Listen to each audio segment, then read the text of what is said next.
the week, which is going to be good. We're going to try and make this our usual. I decided instead of the Wednesday, the Tuesday tackle talk would probably be better suited. So that's what we're going to roll with. So we're hoping Tuesday every week, 5:30, we get the ball rolling and go from there.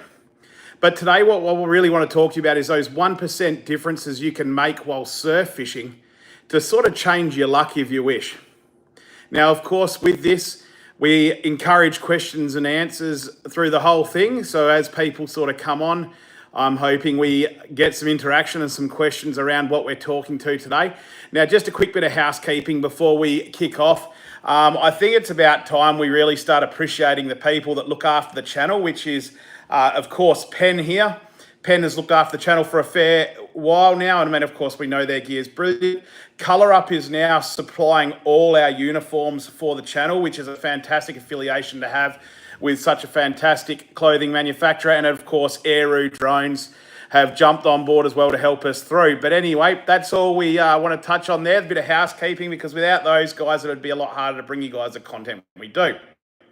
Now, we want to get down to those 1%ers that's going to change everything about your beach fishing experience. And this could be from the guy catching everything next to you and you not getting a single fish, or potentially no one on the beach catching, but you're the only one catching. Simple, I know it sounds. However, it's those little things that make all the difference. Now, that could be from bait selection to the way you make your rigs, but that's what we're planning on covering tonight. So let's start with the bait selection. If you are chasing fish off the beach on baits, fresh is best. Now, there's a lot of guys up and down the West Australian coast here that actually fresh mullet direct to the public off the boats. I just have a look for them. You'll generally find them in most coastal towns, Ledge Point, Seabird, Jurien Bay, whatever. Generally pick your mullet up for about $2.50 to $3 a kilo, which is an absolute steal. Either that, or tackle shops will generally have a specific day when they get their deliveries. I remember when I was in Blue Water, it was always Wednesday and Friday, and that's when you could get the freshest bait, and fresh bait is king. Now, just remember, when you are using your fresh bait, it's all good to have the fresh bait. However, if you do have contaminants, especially on your hands, let's use sunscreen or petrol for an argument's sake, it's not going to fish, but we should all know that, so I won't really cover that. So yeah, fresh bait to start off with. Now, that's one of the things, of course, that is very important while surf fishing. But hooking the fish is another one. Now, I see a lot of guys jumping on Temu these days and grabbing hooks off Temu and so forth, which is fine, and if it works for you, it's great. However, have you ever had the fish taking the bait, but you're not hooking up? You can't work out why. You're blaming just short strikes. Hey, little surprises, how are you? Good to see you on board. Thanks for coming.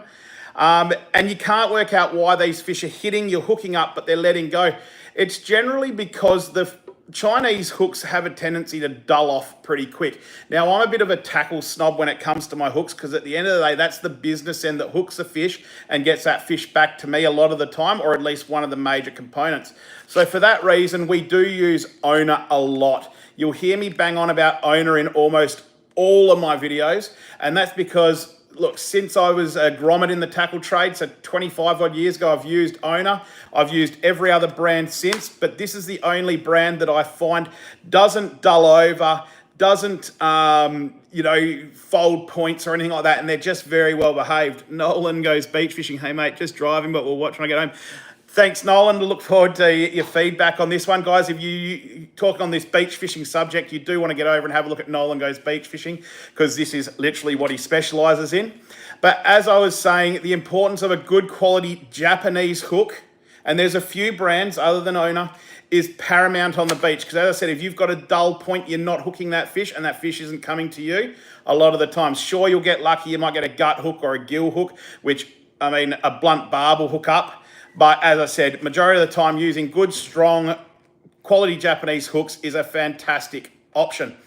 Now, I mentioned strong in there as well. You got to fish all your hooks to obviously their capabilities. You're not going to fish a number 6 hook on 50-pound braid, because you're going to straighten it. But as I said, these hold up well.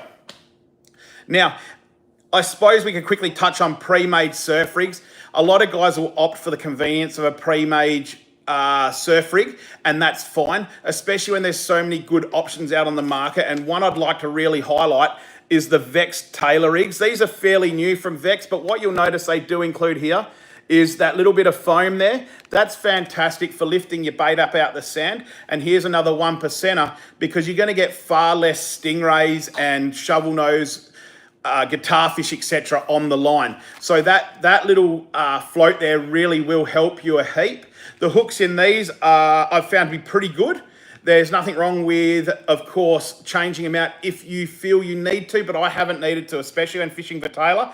This 4.0, if I'm in a rush, is a great little rig. And as you can see here, it's got the casting clip there, ready to hook on to the sinker. Little surprises. What bait is your go-to when beach fishing? So if I'm chasing tailor, it's always going to be muleys. I love muleys. I think they're fantastic. Where it starts getting a little more complicated is when I like chasing the snapper and the mulloway, and I'll have a mixture of tailor, herring, definitely mullet, and definitely sand whiting out there. Now, mullet and sand whiting are absolute dynamite baits. The whiting is a bit softer, so it does get chewed to pieces.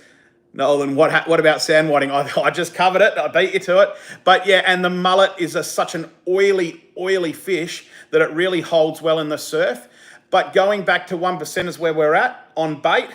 You want to change them out every 10 to 15 minutes, because whilst that bait is wafting around in the surf, it is losing a lot of its scent quick.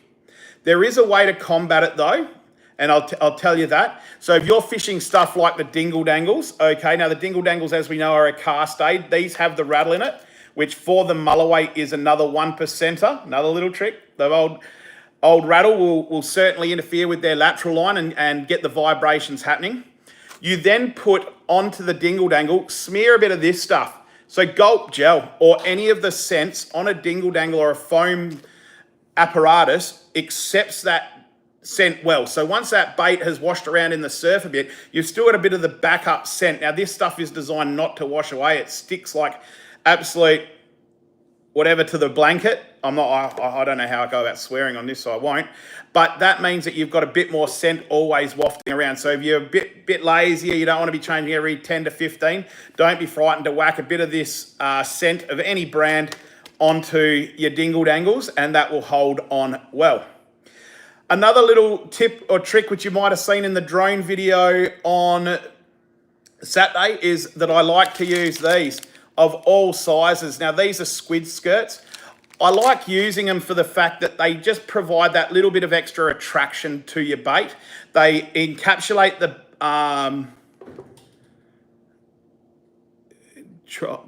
try saying U-W-U-U. Well, no, I'm not even going to try it, mate. I've got absolutely no idea what you're talking about. I'm sorry. Landmark Fishing Adventures, great tip. Never thought of applying scent directly to the dingle dangle. Yeah, look, thanks for that comment, Landmark. Look, the reason we do that, as I said, is the foam has got that natural ability to accept some scent, okay? So whilst it doesn't look like it's going to impregnate well, it actually does all right, okay? And it does hold on a little bit. Now, as we know with fish, they've got natural oils, but scents are designed to have a binding agent in them, especially your gulp gel. It is designed to hold on really well. And that's why you can use these even on the high-speed jigs and hard baits, as well as your soft plastics. But as we're saying, so we go to the skirts here, and it's the exact same concept. You can smear the buggery out of these with your scents, and they hold on really well. Once again, we're talking skirts here, which have got a lot of cracks and crevices, nooks and crannies, and so they love it. And even give it a little squirt up into the head of the, keep your mind out the gutters, into the head of the octopus, or the squid skirt, because that's a good little cavity for it to hold a lot of goodness. As I said, they waft around. They've got a lot of sparkle in them. They've got a lot of gear. Now, guys, I see there's 31 on board at the moment, so thanks very much for tuning in. If you do have any questions, please write them below, because we're here to answer at the exact same time. And probably my last favourite 1%er that I think is super important is casting clips. Now, when I say casting clips, the ones that I'm a bit obsessed with at the moment, God, Vex gets a mention so much here, is Willie's power bait clip. Now, it's actually a sinker clip. The whole idea of these is to hook the sinker on, so when you cast that bait, it's casting out as one complete unit. The reason we do that to get the extra distance is How many times have you had your bait, you've cast it out on your, let's say your tri-crane swivel, so you've got your bait hanging off the side with your sinker down below, and as you cast out, you're noticing that helicoptering a whole heap. Now, the reason that's helicoptering a whole heap is it's catching a lot of wind, and as that's catching wind, it's bringing it right back, so it's slowing that bait down significantly. Now, the way that the casting clip works is that because it's a cylindrical bait, all in one, it pierces through the air. It's far more aerodynamic and we don't get that rotation and flap. Very important. Little surprises. When going down to the beach for a fish, what do you look for the perfect spot? So once again, that goes down to what I'm chasing. So let's say I'm chasing tailor for argument's sake. I'm looking for a bit of reefy area, a lot of churned up water. I like milky water for tailor. I really like a bit of foam across the top as well. Either that or really deep sandhole gutters where the tailor are going to be coming in to hunt, because you got to remember tailor are a very predatory fish. I mean, as are a lot of fish, I get it, but tailor are very aggressive and always on the hunt, I find, and they're coming in looking for that bait fish in those sort of areas. And really, a tailor doesn't care a great deal what's swimming by, it's going to have a crack. For mulloway, I'm certainly looking for gutters. I'm looking for gutters or big shore breaks, something with a really big, nice, deep drop behind it. Now, up where we are, we do get a lot of mulloway in shallow gutters, but they're not big mulloway. They're very small, so they're probably up to about the 70 centimetre mark. But to fish shallow water for mulloway in the gutters, you need a lot of foam over the top, I find. If it's a clean gutter where it's got no foam, no water movement, clear as a bell, the fish just aren't going to bite. That's what I find anyway, either that or they're not going to be around. If I'm fishing really deep, I guess, shore break, surf sort of areas, I make sure that I bring my cast right in, because that's another thing we got to really keep in mind as surf fishermen. You'll see guys, and I guess this goes a bit against what I was just saying with the cast clip, is that you'll see a lot of surf fishermen trying to belt their baits out as far as it can possibly go. That's not always a game. Sure, if your gutter's out further, you need to belt it out. But a lot of the time, and a WA great mulloway fisherman, Tim Farnell, will certainly attest to this, is that the mulloway a lot of the time are sitting right on the back of that shore break. They might only be 10 to 15 metres offshore. He taught me that, and that sort of certainly changed a lot of what or how I was fishing at the time.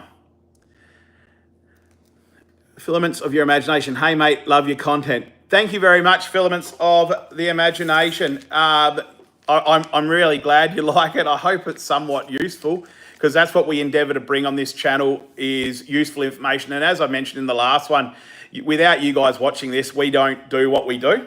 It's that simple. So to have you guys enjoying what we're doing really is good. Now, we've covered all the terminal tackle, I guess, on surf fishing. So what I just wanted to quickly dive into is your surf rod choices and your reel choices. Now, don't necessarily think that the bigger the reel, the further you cast. It's got nothing to do with that. I mean, sure, it helps. However, long distance casting off the beach is generally based on high surface area, so on the face of the spool. That's why you'll generally find long cast reels, like let's say your Penn Spinfisher 7500 long cast, your Daiwa Saltiga Surf, and so forth, have a lot bigger faces on that reel. And what that means is, as you're casting, the line diameter is shrinking a lot slower on the arbor, which allows less friction on the spool lip and allows you to cast further. Now, I've heard people try and debate this, and that's good. If you don't believe that's right, then that's completely your prerogative. However, years of surf fishing has certainly taught us that very, very high spools or long cast spools cast well, as do overhead reels. Peter, what is the best tide when fishing for mulloway in a beach gutter? That depends, Peter, but I personally prefer the hour before and the hour after a high tide. Now, whilst tides are important, I think mood and phases are even more important, which we're going to cover in a video coming up, because that's a whole different kettle of fish.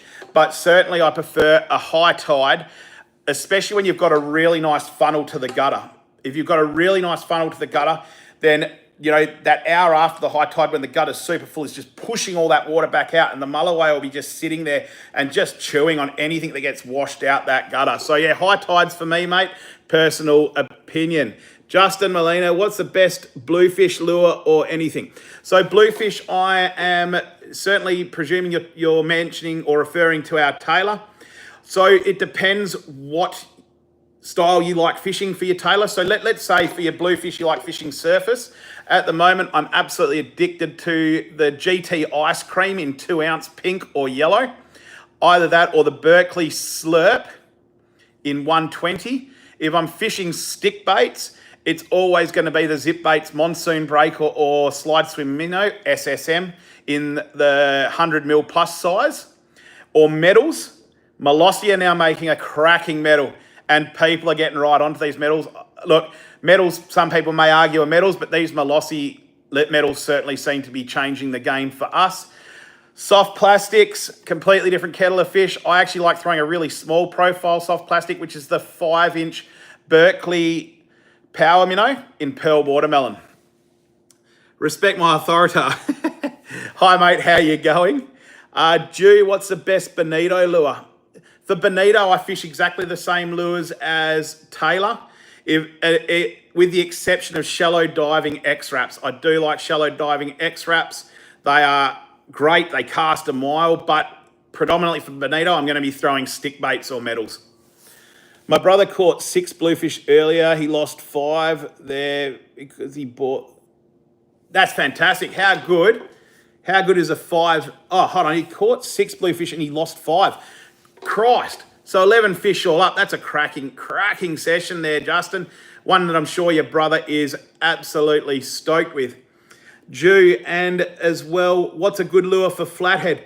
We covered this last week. So I suppose for flathead, some people love their hard bodies. And if you love your hard bodies, there's a whole heap of different lures. But me personally, it comes down to 2 very reliable lures.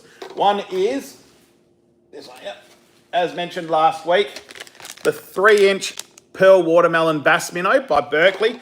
I don't believe there is a better plastic on the market. In fact, if I only had one lure for the rest of my life, this is what it would be. And the other thing that always nails flathead and nails them super reliably is the Buckaboo. So Vexter's put their own spin on the old Marabou jig. They've done what Willie does, puts his little spin on with, of course, Tim's input as well. And the Buckaboo is certainly something that if the blowies are around, or the toadies as they call them over east, are around and they're chewing your plastics, you can go onto the Buckaboos and they don't get chewed to pieces. You get good results and they catch an absolute ton of fish. Uncle Reggie, would a 10-gram micro jib get a mulloway's attention in the surf? 10 grams on a micro jig in the surf.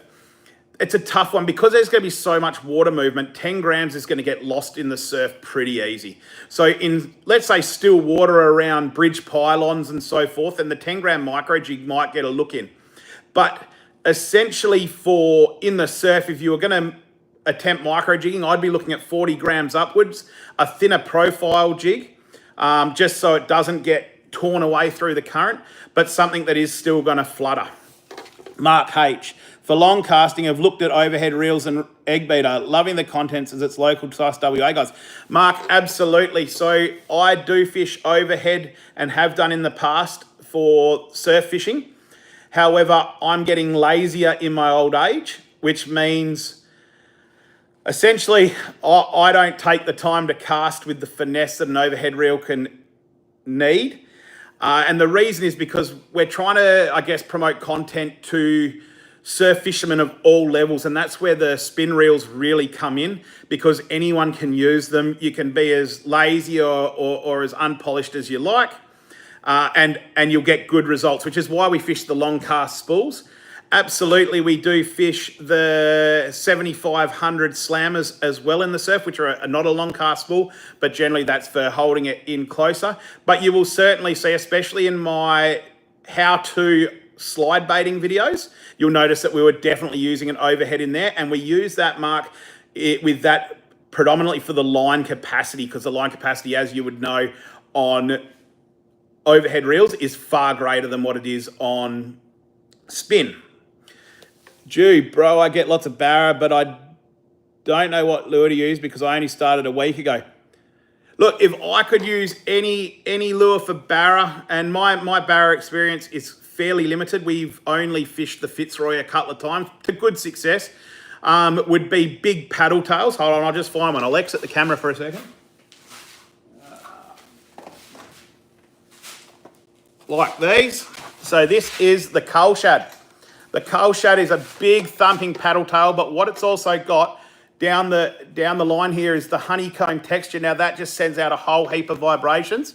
The good thing with the coal shad is not only have we got a nice big single on the top, but we've got trebles underneath it there. And the other thing is they're super easy to work. So you don't have to rip them and jig them and do everything. If you're more comfortable with just a straight cast and slow roll, then the coal shads will work well. I like them in the chartreuse. Chartreuse with a lot of my fishing is definitely my favorite color. If you want to go to hard bodies, you can't really go past, you know, people are going to hate me for saying this, the gold bombers. They're too common, they're this, they're that, they work, they're bloody great. Anything gold I found up north worked really well for me, in the RMG Scorpions as well. The Poltergeist did well with the RMG, as well as we got our hands on some old Nils Masters in the old Elton John colour. So all the different colours down the side like a rainbow, and that was exceptionally productive. Filaments Mutation, looks like you have a full tackle shop behind you. Oh, years and years and years of collecting. We've got tubs and tubs and tubs, which aren't behind me, but essentially where we live, we don't have the ability to shoot down the shop and just grab what we need at the click of a finger. We have to be prepared. So for that reason, I always have a good stash of tackle, and that there keeps me going in case of, as I said, emergencies. Not to mention, as I said, we get very well looked after by Berkeley and some other brands. So, as I said, without them, we couldn't do what we do. So once again, another shout out to them, and thank you very much for supporting the channel. We appreciate it.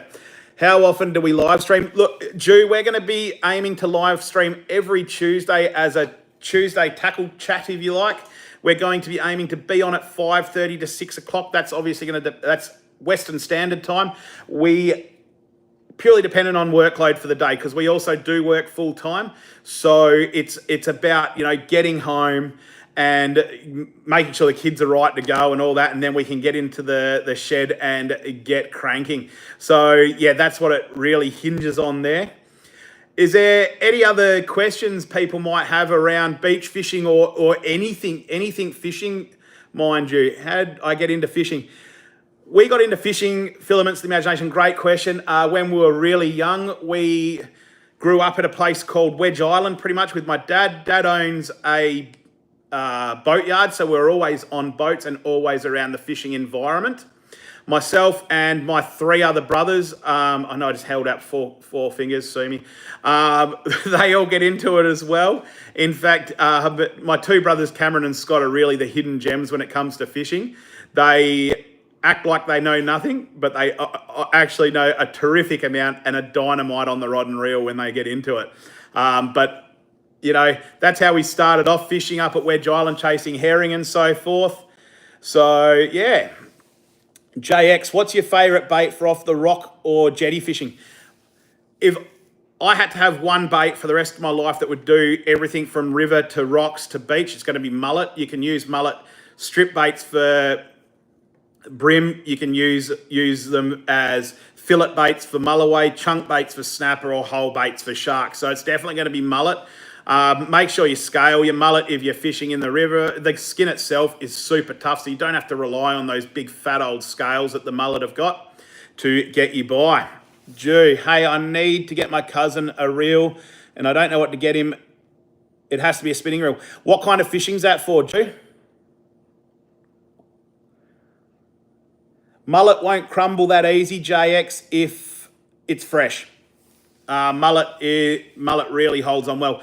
Jew, if it's for the beach and it had to be a spinning reel, I would definitely be on the Penn Spin Fisher 7500 long cast, which will cover absolute everything. Filaments of Imagination. Actually, just quickly, Jew, on that, actually, If he's going to use it for spinning some lures as well, don't go a long cast. Look into something around the 7,500 size, maybe a spin fisher, authority, or slammer. Filaments Imagine. I must say, in a previous video, Cameron, you got a stomper jewfish. So jealous. I seem to catch a blowies and not the sort from my girlfriend. Yeah, I'm in the same boat there, mate. Once you're married, it dries up. I hope she doesn't see that. Yeah, no, Cameron really got on to some good dewies that day. What the camera didn't show is that Cameron outfished me probably 4-1. He absolutely stomped on me, and he got the big fish, which was very well deserved because, as I said, I don't get to get out with him much, but when I do, it's fantastic to see him pants me well and truly. Raki, show me some soft baits, dear. I hope you're referring to the fishing type. What kind of soft baits would you like to see there? We got a whole heap of soft plastics that we can show, and maybe what we could do is we could probably, I guess, centre next week's tackle chat around soft plastics if that would suit you well. Because yeah, there's a whole heap to cover. As you can see, the wall behind me goes for another 3 feet or 4 feet that way. And that's just soft plastics from top to bottom because I am an absolute soft plastic tragic. Everything from brim to jewfish eat soft plastics. And yeah, as I said, they work exceptionally well, especially where I am. Right, is there any more questions or are we ready to get going for the night? I saw a love heart. That was nice. Thanks for that. Jaden Holly, do I tie flies? Yeah, I used to, absolutely. I don't get time to fly fish a great deal anymore. I used to love tying clouses and lefties, deceivers, and all that kind of stuff, as well as some freshwater stuff like the fuzzle bugger, which was a bit of a take on a woolly bugger, but with a bit of colour through it and some copper wrapped around it and so forth, and it came up really well. So yeah, I used to really love tying flies. I had a great time doing it. I loved fly fishing, but up where I am here, I just simply don't get the time or the weather conditions to be potent on the fly. We're sort of right in between that northern tropical and southern freshwater sort of area, so we don't get the chance to use fly as often as we can. Now, I know what you're saying. There's some guys doing fantastic things on flies with snapper and jewfish and so forth. However, as I said, I don't have the time or patience for that at the moment. Little surprises, long-time subscriber, and I must say, yeah, my favourite thing about your channel is your sense of humour. Oh, mate, I try. You've got to have a sense of humour every now and then. As I said, I'm a pest controller, so the good thing about being a pest controller is I spend a lot of time in the car by myself, so I tell myself jokes, and I figure if I can make myself laugh, then I can hopefully make someone else laugh, although that could also be a sign of insanity. I don't know. You be the judge. Today is 4.3 kilo snakehead.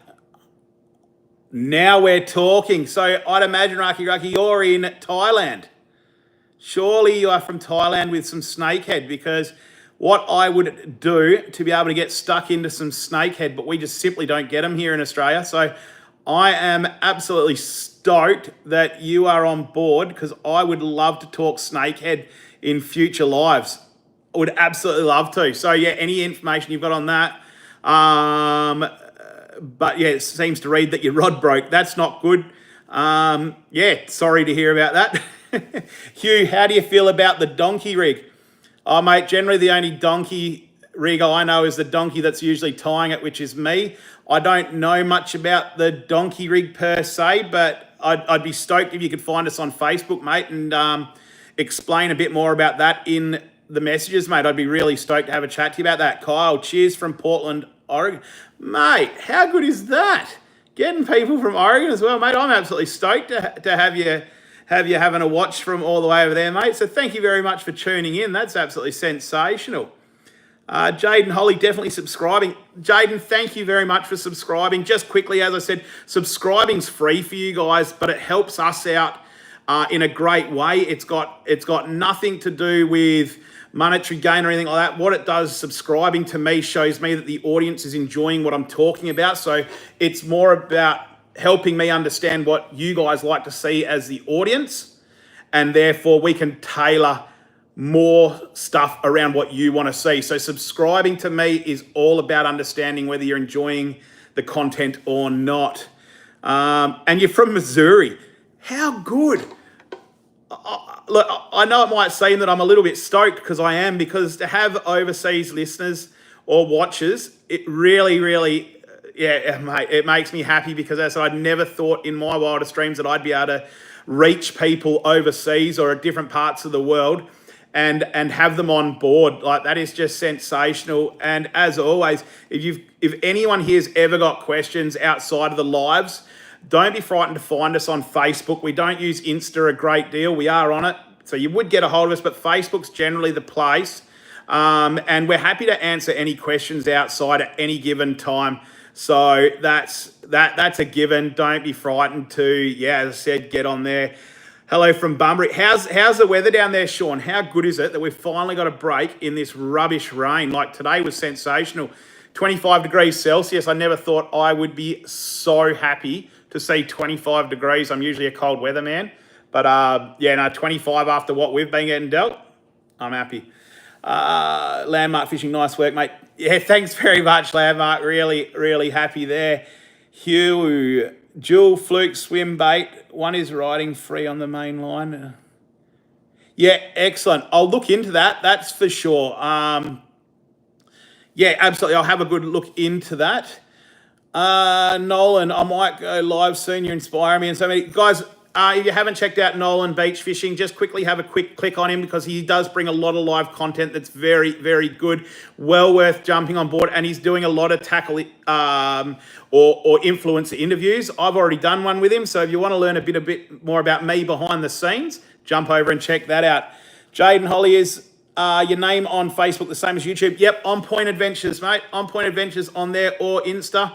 In fact, if Insta's easier, jump on Insta, because I need to stop being so lazy with Instagram, and I need to get a lot more involved. I know that it's a platform that's probably a lot easier to use, probably offers a whole heap more for you guys.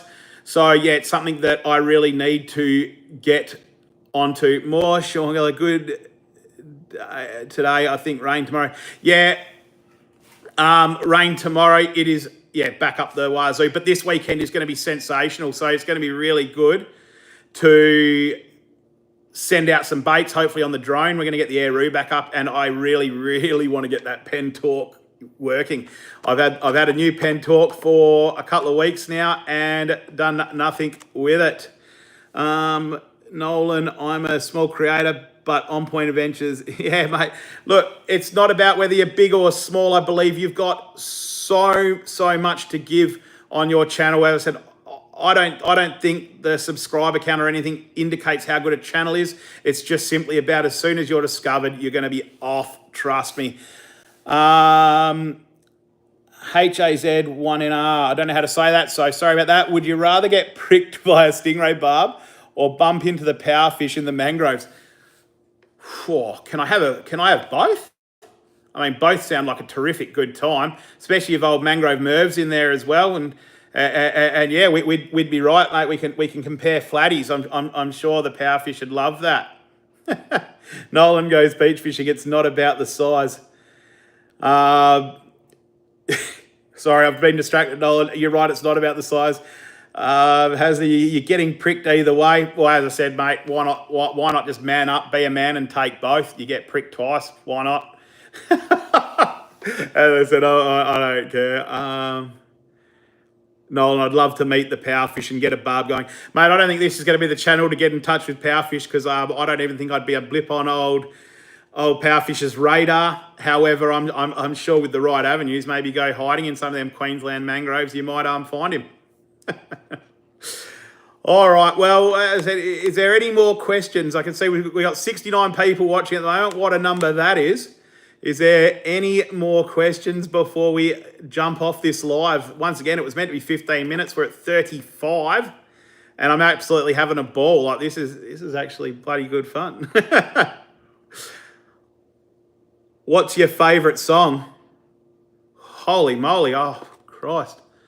I don't know. To be honest with you, Jaden, I've got a really warped, I guess, track list. I listen to everything from 50s to modern day hip hop. there's not one particular song that stands out as my go-to. The only thing I don't listen to is Taylor Swift. Nah, rather burn it. Rather have my ears burnt off. Don't care. No Taylor Swift for me. So yeah. All right, guys. Well, thanks very much for tuning in. It's been awesome having you. As I said, thank you very much for coming. Thank you to Penn, Aeroo, Colour Up Uniforms, Berkeley and so forth for supporting the channel. I've really got to shout out more to them because their stuff is such appreciated. But most importantly, thank you very much for you guys for watching me do my thing, and hopefully it's somewhat helpful. And once again, thanks for all our subscribers. I know it doesn't take much to subscribe and ring that bell so you can get my notifications of my annoying voice. But what it does is it helps me out a lot understanding exactly what you want to say. Right, guys, there should be a new episode out this Saturday afternoon. I'm thinking about 3 o'clock Western Standard Time, Perth Western Standard. Otherwise, I'll see you next Tuesday for the Tackle Chat. Catch you later.